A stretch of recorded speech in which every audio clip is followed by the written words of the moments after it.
Hi, this is Brinda. Welcome to my channel. Special TET Paper 2 Social Science-கான வகுப்புகள் conduct பண்ணிகிட்ருக்கேன். And classes மட்டும் இல்லாமல் test பேட்சும் conduct பண்ணிகிட்ருக்கேன். Test batch just ₹499 தான். Test பேட்சில் ஜாயின் பண்ணணும்னு விருப்பப்படுறவங்க கமெண்ட்ஸில் அண்ட் டிஸ்கிரிப்ஷனில் டெலிகிராம் குரூப்போட லிங்க் வந்து கொடுக்குறேன். அந்த லிங்க்கில் வந்து ஜாயின் பண்ணிக்கோங்க, குரூப்பில் ஜாயின் பண்ணிக்கோங்க. குரூப் டிஸ்கிரிப்ஷனில் என்னோட ஜிபே நம்பர் இருக்கும். அந்த ஜிபே நம்பருக்கு ₹499 பே பண்ணிவிட்டு பேமெண்ட் ஸ்க்ரீன்ஷாட் எனக்கு சென்ட் பண்ணுங்கள். நான் உங்களை டெஸ்ட் பேட்ச் குரூப்பில் ஆட் பண்ணிவிடுவேன். இன்றைக்கி வகுப்பில் புதுசாக ஒரு தலைப்பு ஸ்டார்ட் பண்ண போகிறோம். இத்தனை நாள் வகுப்பில் ஹிஸ்ட்ரியை மட்டுமே பார்த்துட்டு இருந்தோமா? இன்றைக்கி எதை பற்றி பார்க்க போகிறோம் அப்படின்னா, என்ன ஸ்டார்ட் பண்ண போகிறோன்னா சிவிக்ஸ் அண்ட் எக்கனாமிக்ஸ் அது ரெண்டும் வந்து ஸ்டார்ட் பண்ண போகிறோம். ஒரு அந்த பேசிக் கிளாஸாக தான் இருக்க போது 6th ஸ்டாண்டர்டில் இருக்கக்கூடிய ஒரு லெசன் தான் நம்ம பார்க்க போகிறோம். January 26 நம்ம குடியரசு தினம் செலிப்ரேட் பண்ணுவோம். அது ஏன் பர்டிகுலராக January 26 செலிப்ரேட் பண்ணுறோன்னு யாராச்சும் யோசிச்சிருக்கீங்களா? என்ன காரணம்னு யோசிச்சிருக்கீங்களா? இல்லையா? அதை பற்றி தான் இப்போ பார்க்க போகிறோம். கான்ஸ்டியூஷனோட ஒரு பேசிக் தான் நம்ம பார்க்க போகிறோம். வகுப்பை முழுமையாக பாருங்கள். என்ன சந்தேகம்னாலும் கமெண்ட்டில் கேளுங்க, நான் உங்களோட சந்தேகங்களை தீர்த்து வைக்கிறேன். இந்திய அரசியலமைப்பு தான் இருக்கிறதுலே ரொம்ப லார்ஜஸ்ட் கான்ஸ்டியூஷன் இந்திய அரசியலமைப்பு மட்டும்தான். ரொம்ப பெருசுனா ஆமாம், ரொம்ப பெருசு தான். ஸோ நம்ம கான்ஸ்டியூஷன் எங்கேருந்தெல்லாம் எடுத்திருக்கோன்னு பார்த்தீங்கன்னா, பல நாடுகள்லேருந்து ரெஃபரன்ஸுக்கு நம்ம எக்ஸாம்பிளுக்கு அமெரிக்காவிலேருந்து, இங்கிலாந்துலேருந்து நம்ம என்ன எடுத்திருக்கோம் அப்படின்னா, அவங்க ஃபாலோ பண்ணக்கூடிய அந்த பாராளுமன்ற முறை அது எடுத்திருக்கோம். ரஷ்யாவிலேருந்து எடுத்திருக்கோம், ஜெர்மன்லேருந்து எடுத்திருக்கோம். இது மாதிரி பல நாடுகள்லேருந்து, முக்கியமாக ஃப்ரான்ஸ்லேருந்து எடுத்திருக்கோம். நம்மளோட முகப்புரையில் இருக்கக்கூடிய லிபர்ட்டி, ஈக்குவாலிட்டி அண்ட் ஃப்ராட்டர்னிட்டி அப்படின்ற ஒரு 3 வார்த்தைகள் இருக்கும். அது மூணுமே ஃப்ரான்ஸில் நடந்த ஒரு புரட்சியில் இந்த 3 வார்த்தைகளும் ரொம்ப தீவிரமாக வந்து இருந்தது. லிபர்ட்டி, ஈக்குவாலிட்டி, ஃப்ராட்டர்னிட்டி அப்படின்றது தான் அந்த புரட்சியோட மோட்டோவே. என்ன புரட்சி அப்படின்னு பார்த்தீங்கன்னா, 1789 நடந்த ஒரு புரட்சி, ஃப்ரெஞ்சு புரட்சின்னு சொல்லுவோம். அந்த புரட்சிக்கான மோட்டோவே லிபர்ட்டி, ஈக்குவாலிட்டி, ஃப்ராட்டர்னிட்டி தான். அதை நம்ம என்ன பண்ணியிருக்கோம், நம்மளோட கான்ஸ்டியூஷனில் இன்க்ளூட் பண்ணியிருக்கோம். இது மாதிரி பல நாடுகள்லேருந்து இருக்கக்கூடிய நல்ல நல்ல விஷயங்கள், நமக்கு சூட் ஆகக்கூடிய விஷயங்கள் எல்லாமே நம்ம கான்ஸ்டியூஷனில் நம்ம வந்து அடாப்ட் பண்ணியிருக்கோம், எழுதியிருக்கோம். ஸோ இது எழுதுனது யார்? கான்ஸ்டியூஷன் எழுதுனது யார்? ஏன் January 26 செலிப்ரேட் பண்ணுறாங்க? கான்ஸ்டியூஷனில் இந்த அடிப்படை உரிமைகள், கடமைகள்லாம் சொல்லுவாங்க. அதெல்லாம் என்னென்ன வாங்க பார்க்கலாம். இப்போ ஒரு கான்ஸ்டியூஷன் எழுதணும். அப்படியே எடுத்தோம் கவுத்தோன்னு ஒரு 4 பேரை கூப்பிட்டு அப்படியே எழுதுங்கப்பான்னு எழுதிடலாமா? முடியாது இல்லையா? அதுக்கான ஒரு சபை இருக்கணும். ஸோ 1946 அரசியலமைப்பு நிர்ணய மன்றம் வந்து ஸ்டார்ட் பண்ணுறாங்க. அரசியலமைப்பு உருவாக்குறதுக்காக ஒரு மன்றம், அரசியலமைப்பு நிர்ணய மன்றம் உருவாக்குறாங்க. அதில் மொத்தம் எத்தனை பேர் இருப்பாங்கன்னா, 389 உறுப்பினர்கள் இருப்பாங்க. 15 பெண் உறுப்பினர்கள் இருப்பாங்க. அதில் யார் அப்படின்றது கேட்பாங்க. எத்தனை பெண் உறுப்பினர்கள் இருந்தாங்க, எத்தனை முக்கியமான தலைவர்கள் அதில் வந்து இருந்தாங்கன்றதெல்லாம் வந்து கண்டிப்பாக கேட்பாங்க. ஜவஹர்லால் நேருலாம் இந்த கான்ஸ்டியூஷன், அதாவது அரசியலமைப்பு நிர்ணய மன்றத்தில் இருந்தார். அரசியலமைப்பு நிர்ணய மன்றத்தோட தலைவராக யார் இருப்பான்னு பார்த்தீங்கன்னா, ராஜேந்திர பிரசாத் தான் அரசியலமைப்பு நிர்ணய மன்றத்தோட தலைவராக இருப்பார்.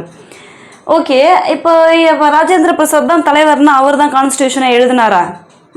நம்ம எல்லாருக்குமே தெரியும், கான்ஸ்டியூஷன் டிராஃப்ட் பண்ணது அதில் முக்கியமான ஒரு ஆள் அப்படின்னு பார்த்தீங்கன்னா அது அம்பேத்கர் தான். Doctor B.R. அம்பேத்கர் வரைவு குழுவோட தலைவர். வரைவு குழுவில் மொத்தம் எத்தனை பேர் இருந்தாங்கன்னா, வரைவு குழுனா கான்ஸ்டியூஷன் என்னென்னலாம் இருக்கணும், என்ன இன்க்ளூட் ஆகணும், என்னெல்லாம் வேண்டாம் அப்படின்றதுக்கு முடிவெடுக்கக்கூடிய ஒரு வரைவு குழு. அதில் ஒரு 7 மெம்பர் இருந்தாங்க. அதோட தலைவர், வரைவு குழுவோட தலைவர் அம்பேத்கர். இது எத்தனை வருஷமாக எழுதுனாங்க அப்படின்னு பார்த்தீங்கன்னா, 1946 ஸ்டார்ட் பண்ண ஒரு விஷயம். எவ்வளோ இயர்ஸ் இழுத்துருக்கு பாருங்கள். நம்ம எப்போது இது செலிப்ரேட் பண்ணுறோம்? 1950 செலிப்ரேட் பண்ணுறோம். இப்போது 46 வந்து ஸ்டார்ட் பண்ணாங்கன்னா 2 வருஷம், கிட்டத்தட்ட 2 வருஷம் 11 மாதம் 18 நாள் கான்ஸ்டியூஷன் எழுதுறதுக்கு அவங்க எடுத்துக்கொண்ட அந்த நாட்கள். இது ரொம்ப முக்கியம். இதை கேட்பாங்க, எத்தனை வருஷம் எத்தனை மாதம் அப்படின்றதெல்லாம் கேட்பாங்க. இதெல்லாம் படிக்கணுமானா கண்டிப்பாக தெரிஞ்சுக்கணும் தான். அடுத்தது பார்த்திங்கன்னா, 1949 நவம்பர் 26 எழுதி முடிச்சிட்டாங்க கான்ஸ்டியூஷன். நவம்பர் 26 49லே முடிச்சாச்சு. 49ல் முடித்ததுக்கப்புறம் ஏன் வந்து 50 வரைக்கும் வெயிட் பண்ணிங்க? 1950 ஜனவரி 26 வரைக்கும் ஏன் வெயிட் பண்ணாங்க அப்படின்னா, அந்த ஜான்வரி 26 அப்படின்றது என்னன்னா, இதுக்கு முன்னாடி கொஞ்சம் நம்ம ஹிஸ்ட்ரியை லைட்டாக புரட்டி பார்க்க வேண்டியது இருக்குது. 1929 ஒரு காங்கிரஸ் மாநாட்டில் என்ன வந்து முடிவு பண்ணுறாங்க அப்படின்னா, பூர்ண ஸ்வராஜ் அப்படின்னா சுதந்திரம், முழுமையான சுதந்திரம் வேண்டும் அப்படின்றத ஒரு முழக்கத்தை வந்து ஏற்படுத்துகிறாங்க. அதன் காரணமாக 1930 ஜான்வரி 26 முழு சுதந்திர நாள் அப்படின்னு அனௌன்ஸ் பண்ணுவாங்க.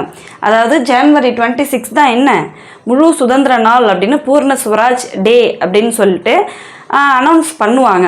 எந்த வருஷம்னா 1930 ஜான்வரி 26.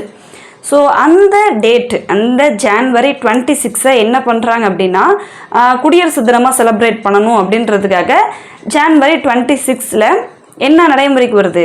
நம்ம இந்திய அரசியலமைப்பு நடைமுறைக்கு வருது. இப்போ அரசியலமைப்பு நடைமுறைக்கு வந்த வருஷம் ஒன்று, எழுதி முடித்த நாள் வந்து வேறு. நீங்கள் கன்ஃபியூஸ் ஆகிடக்கூடாது. ஏன் அப்படின்னு சொல்கிறேன்னா, இதையும் கேட்பாங்க. அரசியலமைப்பு எப்போது எழுதி முடிக்கப்பட்டது அப்படின்ற மாதிரி இதையும் கேட்பாங்க. அரசியலமைப்பு எப்பொழுது நடைமுறைக்கு வந்தது அப்படின்னு கேட்பாங்க. ஸோ ரெண்டுத்துக்கும் வந்து டிஃப்ரென்ஸ் இருக்குது. அந்த ரெண்டு டிஃப்ரென்ஸையும் வந்து புரிஞ்சுக்கணும். இது வேறு இது வேறு. இது வேறு 1950 ஜான்வரி 26 அது வேறு. ஓகேவா? ஜான்வரி 26 தான் நடைமுறைக்கு வருது. அடுத்தது இந்த கான்ஸ்டியூஷனில் என்னெல்லாம் இருக்குது? நம்ம 6th ஸ்டாண்டர்ட் புக்கை தான் வந்து பார்த்துட்ருக்கோம். ஒரு பேசிக் தான் பார்க்குறோம். அந்த பேசிக்லேருந்து என்னெல்லாம் இருக்குன்றதை பார்க்கலாம். 10th இன்னும் கொஞ்சம் எலாபரேட்டாகவே இருக்கும். கான்ஸ்டியூஷனில் என்னெல்லாம் இருக்குதுன்னு பார்த்தீங்கன்னா, ஃபஸ்ட்டு முகப்புரை. இந்த முகப்புரை நம்ம எங்கேருந்து எடுத்திருக்கோம் அப்படின்னா, அமெரிக்கா கான்ஸ்டியூஷன் இருக்கு இல்லையா, அமெரிக்காவோட அரசியலமைப்பு. அவங்க தான் ஃபஸ்ட்டு அரசியலமைப்பு வந்து எழுதுகிறாங்க. அவங்களும் பிரிட்டிஷ்க்கு அகெயின்ஸ்டாக தான் என்ன பண்ணியிருப்பாங்க, சுதந்திர போர் அதில் வந்து வின் பண்ணிவிட்டு அவங்க ஒரு கான்ஸ்டியூஷன் எழுதுவாங்க. அவங்களோட கான்ஸ்டியூஷனில் முகப்புரை, இங்கிலீஷில் சொல்லணும்னா ப்ரியாம்பிள், முகவுரைன்னு சொல்லலாம், முகப்புரைன்னு சொல்லலாம். ஃபஸ்ட்டு பேஜ் அதை தான் வந்து முகப்புரைன்னு சொல்கிறோம். ஸோ அதில் எப்படி ஸ்டார்ட் ஆகும்னா, we the people of America அப்படின்னு ஆரம்பிக்கும். ஸோ நம்மளோட முகப்புரையும் எப்படி ஸ்டார்ட் ஆகும்னா, we the people of India அப்படின்ட்டு இந்த லைன், சேம் அதே லைன் தான் இங்கே நம்ம ஆரம்பிச்சிருப்போம். அதுதான் வந்து முகப்புரை. அந்த முகப்புரையில் வேறு என்னெல்லாம் விஷயங்கள் இருக்குது அப்படின்னு பார்த்தீங்கன்னா, நம்ம 10th முகப்புரையை பற்றி இன்னும் டீட்டெயில்டாக வந்து படிக்கலாம். 10th ஸ்டாண்டர்ட் படிக்கும்போது. இப்போ வந்து 6th தான் பார்க்குறோம். ஸோ அந்தளவுக்கு இந்த புக்கில் டீட்டெயில் கிடையாது. நம்ம பேசிக்கை மட்டும் இப்போதைக்கு புரிஞ்சுப்போம். ஓகேவா? இந்த முகப்புரையில் இருக்கக்கூடிய ஒரு முக்கியமான விஷயம் அதை மட்டும் சொல்கிறேன். என்னென்னா, லிபர்ட்டி, ஈக்குவாலிட்டி, ஃப்ராட்டர்னிட்டி அப்படின்றது எங்கேருந்து இருக்குது? இது எங்கேருந்து எடுத்தாங்க? அந்த கொஷின் ஆல்ரெடி சொல்லியிருக்கேன். அதாவது அந்த கண்ட்ரி பேர் நான் ஆல்ரெடி சொல்லியிருக்கேன். ஆன்சர் தெரிஞ்சவங்க கமெண்ட்டில் வந்து சொல்லுங்கள். இந்த லிபர்ட்டி, ஈக்குவாலிட்டி, ஃப்ராட்டர்னிட்டி அப்படின்றது எங்கேருந்து எடுத்தாங்க? கமெண்ட்ஸில் சொல்லுங்கள்.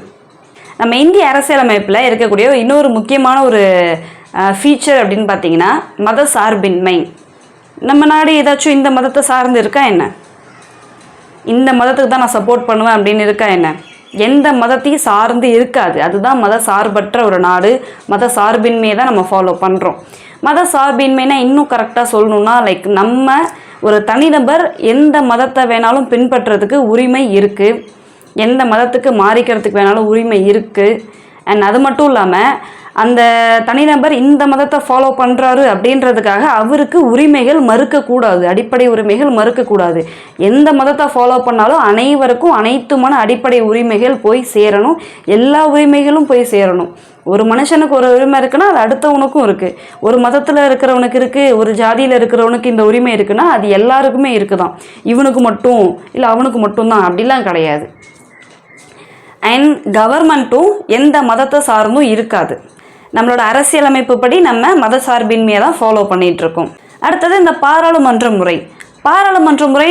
இதுவும் நான் சொல்லிட்டேன். எங்கேருந்து அடாப்ட் பண்ணியிருக்கோம், எங்கேருந்து நம்ம வந்து அதை எடுத்திருக்கோம், இங்கிலாந்தை பார்த்து தான். அதாவது ராஜ்யசபா, லோக்சபா அப்படின்னு 2 சபைகள் நம்ம இந்தியாவில் இருக்குது. நெக்ஸ்ட்டு அடிப்படை உரிமைகள்னா என்ன, அடிப்படை கடமைகள்னா என்னன்னு பார்க்கலாம். இப்போது அடிப்படை உரிமைனா என்ன, ரெண்டுத்துக்கும் டிஃப்ரென்ஸ் என்ன? வேர்டே வந்து இதாகுது. உரிமை வேறு, கடமை வேறு. அடிப்படை உரிமைகள்னால் ஒரு மனுஷனுக்கு அவன் வந்து ஆணாக இருக்கட்டும் பெண்ணாக இருக்கட்டும் இல்லைனா வந்து எந்த மதத்தை வேணாலும் சார்ந்து இருக்கட்டும், அவனுக்கு ஒரு சில உரிமைகள் கண்டிப்பாக வந்து கிடச்சிதான் ஆகணும். எல்லாருக்குமே ஒரே மாதிரியான அளவில் கிடச்சிதான் ஆகணும். அது வந்து அடிப்படை உரிமைகள். அடுத்தது அடிப்படை கடமைகள்னால் என்ன? வார்த்தையிலே வந்துடுச்சு கடமை. என்ன கடமை? நம்ம யாருக்கு என்ன கடமைப்பட்டிருக்கோம்? நம்மளோட இந்தியாவுக்கு, நம்ம நாட்டுக்கு நம்ம கடமைப்பட்டிருக்கோம். நம்ம இந்திய அரசியலமைப்புக்கு கடமைப்பட்டிருக்கோம். என்ன அப்படின்னா நம்ம இந்தியன் ஃப்ளாகை மதிக்கணும். அது மாதிரி நிறைய விஷயங்கள் இருக்குது. ஸோ அதை வந்து பார்க்கலாம், ரெண்டுத்துக்கும் என்ன டிஃப்ரென்ஸ் அப்படின்றத பார்க்கலாம். அடிப்படை உரிமைகள் அண்ட் அடிப்படை கடமைகள்னால் என்னென்னு பார்க்கலாம். மொத்தம் எத்தனை அடிப்படை உரிமைகள் இருக்குன்னா 6 இருக்குது. இதுக்கு முன்னாடி 7 அடிப்படை உரிமைகள் இருந்துச்சு. சொத்துரிமையையும் அடிப்படை உரிமையில் வந்து வச்சுருந்தாங்க. பின் நாட்களில் சொத்துரிமையை வந்து அடிப்படை உரிமையிலேருந்து நீக்கம் பண்ணிட்டாங்க. ஒரு குடிமகனுக்கு தேவையான அடிப்படை உரிமைகள் இதெல்லாம், அதனால தான் இது பேரே அடிப்படை உரிமைகள். இதெல்லாம் கண்டிப்பாக வந்து ஒரு குடிமகனுக்கு தேவையான ஒரு உரிமைகள், சரியா? அதனால் இது வந்து அடிப்படை உரிமைகள் என்னென்ன இருக்குன்னா சம உரிமை. இப்போ இதிலேருந்து கேள்வி கேட்பாங்கன்னா கேட்பாங்க, இதில் ஏதாச்சும் ஒரு உரிமையை கொடுத்து மேபி இது இல்லாத வேறு ஏதாச்சும் உரிமையை கொடுத்து, உதாரணத்துக்கு இப்போ சொத்துரிமையை வந்து ஆப்ஷனில் கொடுத்து கீழ்கண்டவற்றில் எது வந்து அடிப்படை உரிமை, எது அடிப்படை உரிமை அல்லாதது அப்படின்லாம் கேட்டால் நமக்கு சூஸ் பண்ணுறதுக்கு தெரியணும். இது 6ம் அதுக்கு நமக்கு தெரியணும். என்னென்ன அடிப்படை உரிமைகள்? சம உரிமை, சுதந்திரமாக செயல்படும் உரிமை, சுரண்டலுக்கு எதிரான உரிமை, சுதந்திர சமய உரிமை, எந்த மதத்தை வேணாலும் ஃபாலோ பண்ணலாம். ஒரு தனிநபர் விருப்பப்பட்டால் எந்த ரிலீஜனை வேணாலும் ஃபாலோ பண்ணலாம். கலாச்சாரம் மற்றும் கல்வி பெறும் உரிமை, சட்ட தீர்வு பெறும் உரிமை. ஸோ இதெல்லாம் என்ன அப்படின்னா அடிப்படை உரிமைகள். இந்த அடுத்தது அடிப்படை கடமைகள். இப்போ அடிப்படை கடமைகள்னு பார்த்தீங்கன்னா என்னென்ன? இந்திய தேசிய கீதத்தை வந்து மதிக்கிறதா இருக்கட்டும், இந்தியன் ஃப்ளாகை வந்து மதிக்கிறதா இருக்கட்டும், இதுக்கு முன்னாடி இருந்த ஃப்ரீடம் ஃபைட்டர்ஸை வந்து மதிக்கிறதா இருக்கட்டும், நம்மளோட கான்ஸ்டியூஷனை மதிக்கிறது, இது எல்லாமே எதில் வரும் அப்படின்னு பார்த்தீங்கன்னா அடிப்படை கடமைகளில் தான் வரும். அண்ட் நம்ம இந்தியா மேலே தேசப்பற்றோடு இருக்கிறது, இது எல்லாமே வந்து கடமைகளில் வரும். முக்கியமான இன்னொரு கடமைகள் அப்படின்னு பார்த்தீங்கன்னா குழந்தை இருக்குது. ஒரு வீட்டில் வந்து ஒரு பெற்றோர் இருக்காங்க, அவங்களுக்கு ஒரு குழந்தை இருக்குது. 6 முதல் 14 வயதுக்கு உட்பட்ட குழந்தைகளுக்கு கல்வி கண்டிப்பாக அளிக்கணும். அவங்கள வந்து ஒர்க்குக்கு அனுப்பக்கூடாது. அவங்களோட பெற்றோர்களோ இல்லைனா வந்து பாதுகாவலர்களோ என்ன பண்ணணும்? கல்வியை வந்து கொடுக்கறதுக்கான வாய்ப்பை ஏற்படுத்தி தரணும். இங்கே எஜுகேஷன் கவர்மெண்ட் ஸ்கூல் இருக்குது, ஆனால் என்ன பண்ணணும்? அதுக்கான வாய்ப்பை இவங்க தான் ஏற்படுத்தணும். அதுக்கான வாய்ப்பை இவங்க ஏற்படுத்தினா தானே அது ஸ்கூலுக்கு போகும். ஸோ அதுக்கான வாய்ப்பை ஏற்படுத்தணும். இது அடிப்படை கடமை. அதை விட்டுட்டு அந்த பிள்ளைய வந்து ஒர்க்குக்கு அனுப்புறது அதெல்லாம் வந்து செஞ்சிட்ருக்கக்கூடாது. ஸோ அடிப்படை கடமைகளில் இது ஒரு முக்கியமான விஷயம். அரசியலமைப்பு நிர்ணய மன்றத்தில் யாரெல்லாம் முக்கியமானவங்க இருந்தாங்கன்னு பார்த்தீங்கன்னா ஜவஹர்லால் நேரு, சர்தார் வல்லபாய் பட்டேல், அடுத்தது பார்த்திங்கன்னா சரோஜினி நாயுடு. இவங்கெல்லாம் நான் சொல்கிறது ரொம்ப முக்கியமான நபர்கள். இவங்களை மட்டும் தான் சொல்லியிருக்கேன். அதோட தலைவர் ராஜேந்திர பிரசாத், வரைவு குழுவோட தலைவர் அம்பேத்கர். வரைவு குழுவில் ஒரு 7 பேர் இருந்தாங்க. யார் யார் அந்த 7 பேர் அப்படின்றத நான் லிஸ்ட் அவுட் பண்ணுறேன், பாருங்கள். இவங்க பெயர்களையும் கொடுத்து இவங்க வரைவு குழுவில் இருந்தாங்களா இல்லையா அப்படின்ற மாதிரியான கேள்விகள் எல்லாமும் வரும். ஸோ இவங்க பேர்களை வந்து கண்டிப்பாக மெமரி பண்ணிக்கணும், வரைவு குழுவில் யார் யாரெல்லாம் இருந்தாங்க அப்படின்னு. இந்த லெசனை பொறுத்தளவு முக்கியமான வருஷம் முக்கியமான அந்த எக்ஸாம் பாயிண்ட் ஆஃப் வியூ அப்படின்றது அந்த 1949 நவம்பர் 26. அது என்ன? அரசியலமைப்பு நாள். அரசமைப்பு நாள் தான். இப்போ 1950 ஜனவரி 26 என்ன? குடியரசு தினம். அரசியலமைப்பு நடைமுறைக்கு வந்த நாள். நடைமுறைக்கு வந்த நாளும் கேட்பாங்க, ஃபினிஷ் பண்ண அந்த கான்ஸ்டியூஷன் எழுதி முடித்த நாளும் வந்து கேட்பாங்க. இந்திய அரசியலமைப்பு எழுதும்போது எத்தனை ஆர்டிகிள்ஸ் இருந்தது, இப்போது ப்ரெசண்ட்டில் எத்தனை ஆர்டிக்கிள் எத்தனை அட்டவணைகள் இருக்குன்றத நான் இங்கே வந்து லிஸ்ட் அவுட் பண்ணுறேன், அதை கவனிங்க. மொத்தம் இப்போ வந்து ப்ரெசண்ட்டில் 12 அட்டவணைகள் இருக்குது. ஸோ கிளாஸ் வந்து ஓவர். உங்களுக்கு என்ன டவுட் அப்படின்னாலும் கமெண்ட்டில் கேளுங்க, நான் வந்து கிளாரிஃபை பண்ணுறேன். டெஸ்ட்டு எழுதணும். இப்போ படிச்சிட்டிங்க, கிளாஸ் அட்டென்ட் பண்ணிட்டீங்க, படிச்சிட்டிங்க, ஹிண்ட்ஸும் எழுதிட்டீங்க, போதுமா? பத்தாதில்ல. என்ன பண்ணணும்? கண்டிப்பாக டெஸ்ட் எழுதி பார்க்கணும். டெஸ்ட்டு ப்ராக்டிஸ் கண்டிப்பாக இருந்தால் தான் நம்மளால் குவாலிஃபைடு மார்க் எடுக்க முடியும். இப்போ அதுக்கு என்ன பண்ணுறது? வெளிலலாம் நிறைய அமௌண்ட் வாங்குறாங்க டெஸ்ட்டுக்கு.